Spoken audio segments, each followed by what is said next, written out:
Hello and welcome to this video titled Network Math Binary.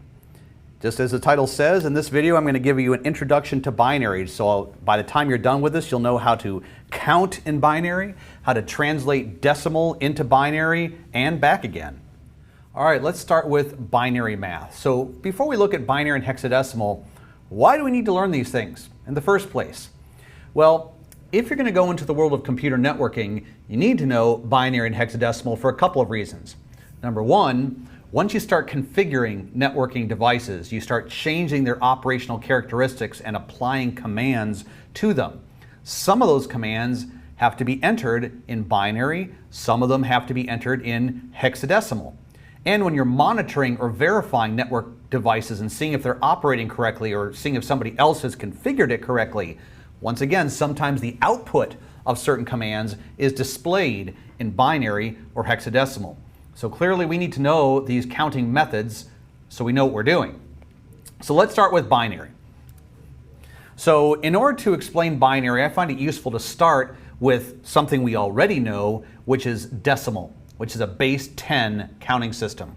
Now what do I mean by a base 10 counting system? Well, what that means is whenever you say a base something counting system like base 8 or base 16 or base 3, what that means is if I give you a number, and let's say there's a single placeholder like this, there's a 1-digit number. A base 10 counting system means that in that one slot right there, we have 10 possibilities of something we could put in. We could put in a 0 through a 9, giving us 10 possible digits we could put in there. If I had some imaginary counting system called a base 3, then that would mean there were 3 digits that I could choose from to put in that single slot. So that's base 10, 0 through 9 in each slot. And we know that if we have a number that is multiple placeholders like we see here in a base 10 counting system, the very first slot always represents the ones. So in other words, if I put a 7 in here, that means 7 ones, or 7 times 1, which gives me the number 7. Now if I keep going, because we're base 10, that means that the next available slot to the left is a multiple of 10. So we have the ones, and then we have, going on next, we have the tens, right? So if I put in 4, 7, that's 4 times 10, which is 40, plus 7 times 1, which is 47 total. And then we keep going, right? This is just a review of what you already know. So the next one is another multiple of 10. So we take 10 times 10, which gives us the 100s. And then we have 100 times 10, which gives us the 1000s. So as you learned back in elementary school, if I gave you the number 2, 4, 3, 7, the way you learned that way back when you're learning your basic arithmetic at like kindergarten or first grade, you learned that that was 2 times 1,000, which is 2,000, plus 4 times 100, which is 400, plus 3 times 10, which is 30, plus 7 times 1, which is 7. And you added that all up, and you got 2,437. All right, so let's use that same logic with now a counting system that you may be unfamiliar with, which is binary. Now, binary is base 2, which means that every available slot can only have one of 2 combinations that you can put in it. So this slot right here, I only have 2 things I can choose from, a 0 or a 1. That's it. As a matter of fact, all these slots here, I can only put a 0 or 1 in them. I can do any combination I want of zeros or ones, but those are my only options. That's why we say it's binary or base 2. So with that, the first position is still the ones position. So in all these countings, right, the very first value or the first position is the ones. Now, here in this ones position, however, I can only put 2 things, right? I could put a 0, which means there are no ones or 0, or I could put a 1, which means there's 1, 1, which is just a 1. Now, because we're in binary, over here in base 10, in order to get the next digit, we just took this, multiplied it by 10, and that gave us this. And then to get the next digit, we just took that, multiplied it by 10, which gave us that. So guess what? We're now going to be doing the same thing over here in binary, but instead of multiplying by 10s, we're going to be multiplying by 2s. So 1 times 2 is the 2's position, 2 times 2 is the 4's, 4 times 2 is the 8's, and we could keep going as far as we wanted to go. So now in binary, if I gave you this number, if I gave you 1001 in binary, well, you start with the right because you know this is the 1's position, so that's just 1. This is irrelevant and this is irrelevant because nothing's turned on, it's a 0. So the 2's and the 4's, we don't even add them into the equation. And here we have 8 turned on. So that's 8 plus 1, which gives us 9. So 1001 in this case, we just add up the values that are turned on with a 1 bit. Any corresponding value that has a 0 bit, we don't care about that. So similarly, if I gave you this, what do you think that would be? Well, hopefully you said, well, the only ones that are turned on is the 2 and the 1, so that's got to be a value of 3. And you'd be correct. Well, if I turned them all on, now what would that be? Now, as we start doing this, there's 2 ways to approach this type of problem where all the ones are turned on. Certainly, if you want to, you could just add them up. You could say 8 plus 4 plus 2 plus 1, which would equal 15. You could do that. Or here's an easier way. What would the next value be if I put another slot right here? What would the value of that bit position be? Wouldn't that be the 16's bit position? Because 8 times 2 is 1. So if all the bits to the right of this are turned on, so if this was a 0, and all the bits to the right of that are turned on, that is 1 less than 16, which is 15. For example, what if I gave you this? 0, 1, 2, 3, 4, 5. All right? How would you, now once again, you could add those up, but here's a faster way. You could say, all right, let's figure out, my ultimate goal here is to figure out what the value is of this bit position right there. So I start on the right, which is the 1's, and I just start multiplying by 2's. 2's, 4's, 8's, 16's, 32's. So this has to be the 64's position.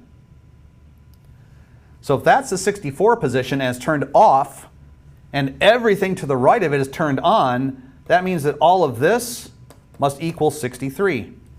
And certainly if you add it up, 32 plus 16 plus 8 plus 4 plus 2 plus 1, that gets you 63. So let me give you a few binary numbers, and then I want you to pause the video, come up with the decimal equivalent is of, just like we've been doing here, come up with the decimal equivalent, and then press play and see if you came up with the right answer. So in order to do that, I'm going to give you, we'll start out easy. I'm going to give you a binary value that's 8 bits long. So right now, pause the video and see if you can figure out what the value is of each and every one of those lines. Starting with the first one, which is the 1's position. What's the value of every single line? Pause for a moment and then press play when you think you have it.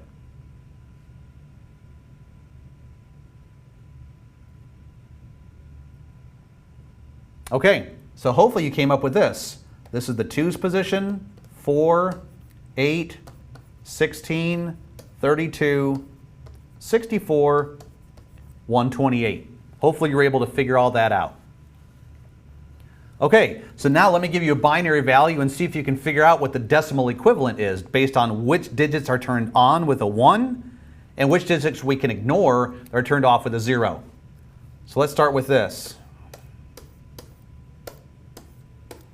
All right, pause the video and see if you can figure out what the value is of that in decimal.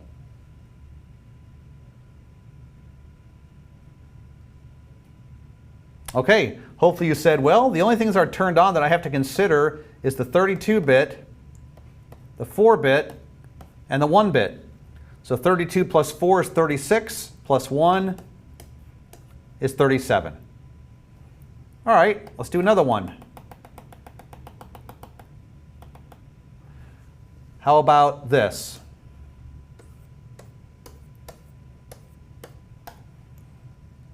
All right, pause the video right now and try to figure out what that one is in decimal.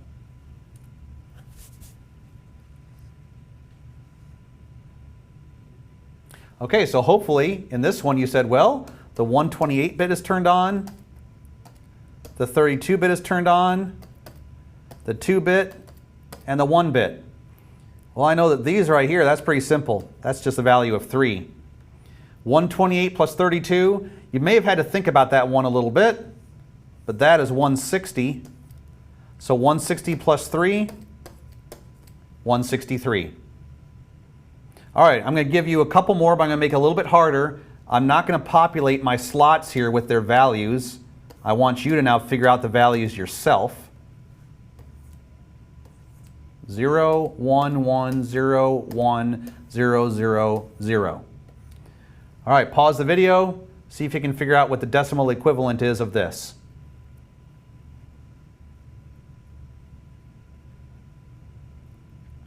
Okay, so hopefully this one you figured out well. Going from right to left, the 8-bit is turned on, the 32-bit is turned on, and the 64-bit is turned on. So 64 plus 32, that's 96. 96 plus 8 is 104. 104. Let's do one more.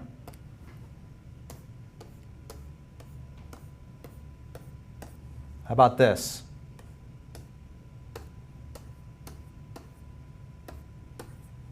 Pause the video and then press play when you think you've got the solution.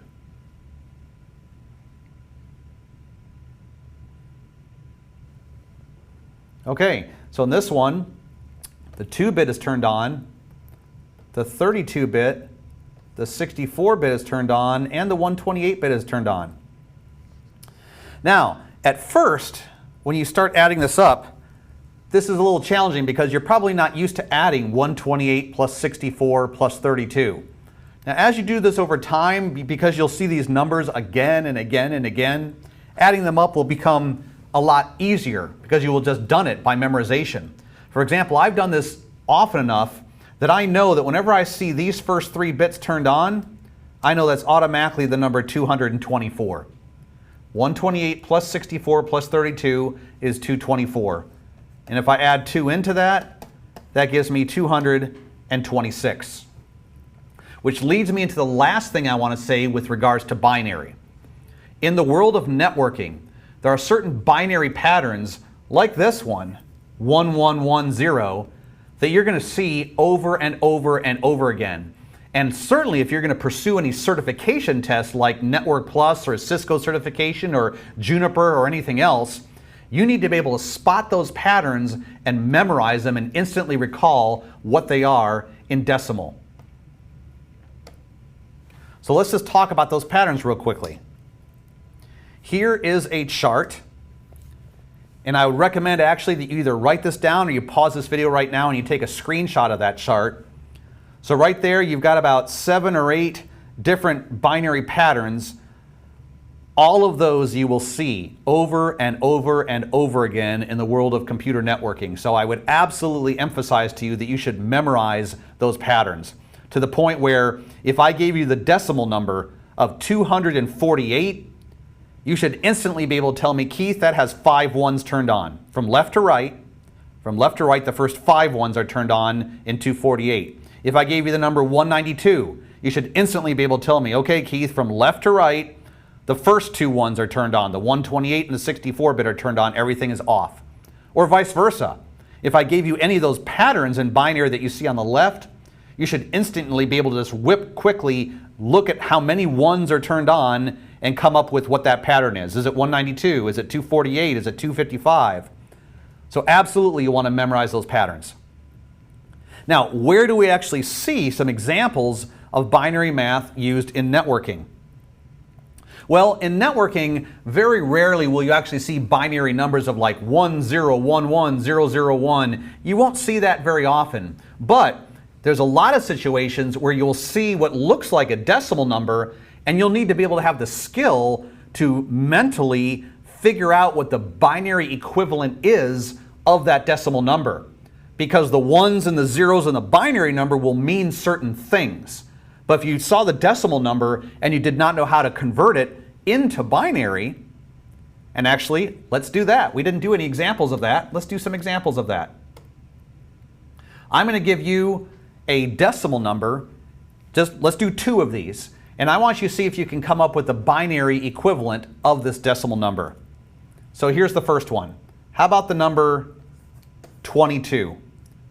1, 2, 3, 4, 5, 6, 7, 8. So populate this with various ones and zeros that will add up to the decimal equivalent of 22. Go ahead and pause now. Press play when you think you've got it.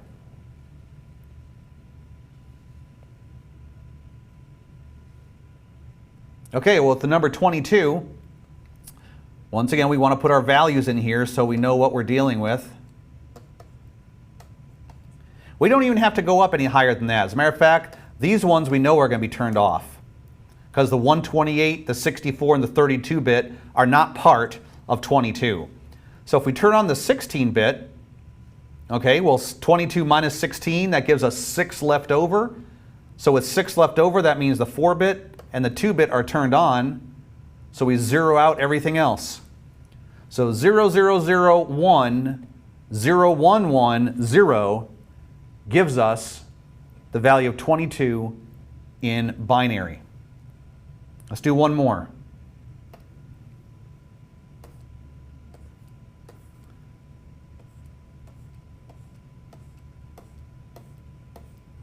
Okay, 176. Pause the video, figure out what the binary representation is of this, and then press play.